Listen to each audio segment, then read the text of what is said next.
Hey everybody, Jake here, and today we're going to take a look at another ink. Today it's going to be KWZ Gummiberry. So I've wanted this ink for a really long time actually.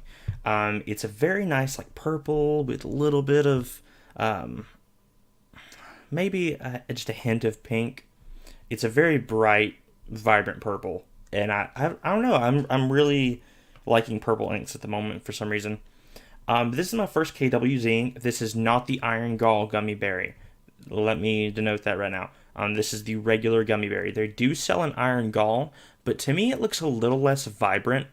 So I just skip that one.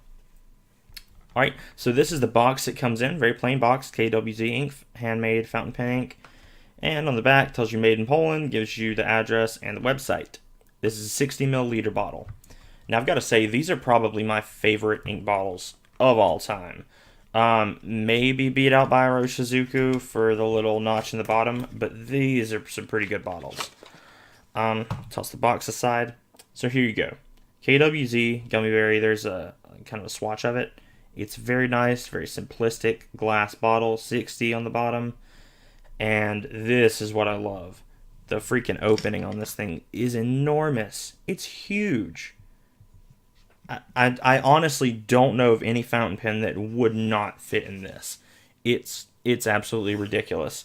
I have a Diamine 30 milliliter bottle. I'll just bring out and set right next to it.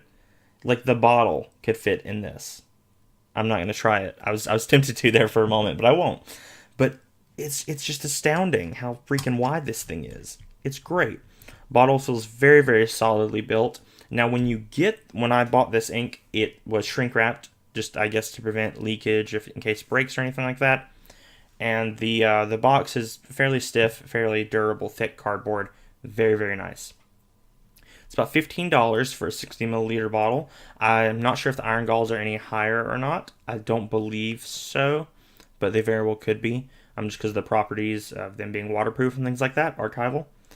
But this is a very, very nice ink. I'll go ahead and bring out the ink swatch real quick here for you. So you can see it's that vibrant purple. A little bit of lavender, kind of a pinky purple on the side. But for the most part, this is the color you're going to get. You can see it there. And you do get some shading, although it's not a ton. It's enough for me. You can see a bit more shading on the back here. And it kind of has a metallic, maybe not a sheen, but it's something. But that's more of like a black color. You don't get that in the writing at all. You're mainly going to get this purple color, so if you don't like this color, I'd probably skip this ink. But let's go ahead and take a look at a writing sample here. So I have my trusty Rhodia dot pad and some remnants of my last ink test and the Lamy 2000. So let's see here.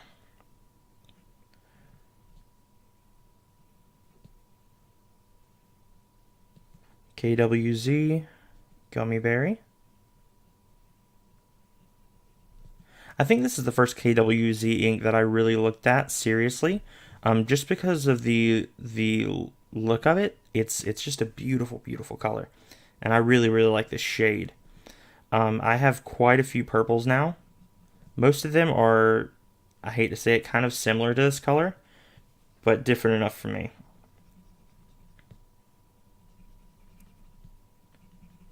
And we'll go ahead and do a dry test here. Let's see, we got 1, 3, 5, 7, and 10.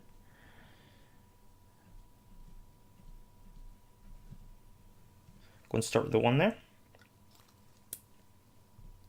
We'll move on to the 3. The 5. So you can see it's getting a little bit drier. The 7. And we'll give it just a second on the 10.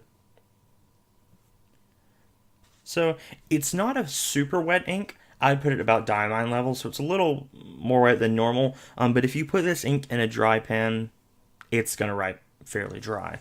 For example, I put it in my TWSBI VAC 700, which is a fairly dry pen, but a very nice nib width, and that's about what I got.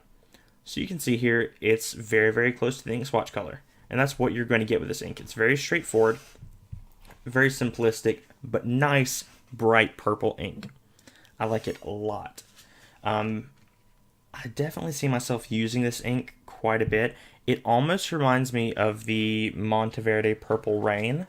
Let me see if I can get that out to compare it to. This bottle is not going to sit straight no matter what I do. Okay, so dropped a bunch of ink samples, but that's fine. That's fine. So here's the Purple Rain. For those of you, oh my gosh, sorry. For those of you curious, the Purple Rain is very, very close. It's just a little bit lighter. So if you like Monteverde Purple Rain, and you want something just a little bit darker, maybe a bit more work appropriate, not that this is super work appropriate, but it might fit in a little bit better for you. But thanks for tuning in, guys. Don't forget to check out my other videos and subscribe if you'd like to. Check out my last video if you're interested in a giveaway. Thank you for everyone who has entered that. It's got way more feedback than I thought it would, and good luck to everyone. Thanks, guys. Bye.